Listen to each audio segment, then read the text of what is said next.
Ever wonder why sometimes AI gives you a great answer and other times not so much?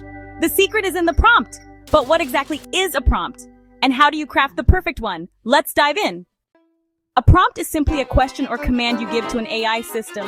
It tells the AI what you want, like asking ChatGPT to write a story or DALL-E to generate an image.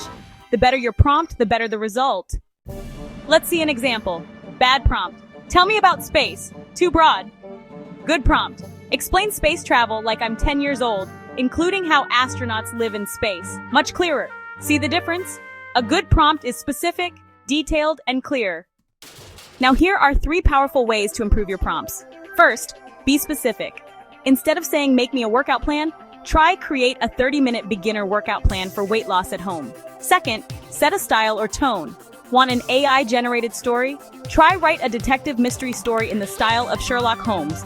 And third, use step-by-step instructions. For example, explain quantum physics in 3 simple steps with real-life examples. And it's not just for text. If you're using AI image generators like DALL-E or MidJourney, your prompts matter too. Compare these. A bad prompt might be, make a picture of a cat, but a good prompt would be, create a highly detailed digital painting of a fluffy orange cat sitting in a sunlit window in a fantasy art style. The more detail you give, the better your image. So next time you use AI, remember, be specific, give context, and guide the AI. What's the coolest thing you've generated with AI? Let us know in the comments, and don't forget to subscribe to Smart Spark for more AI tips. The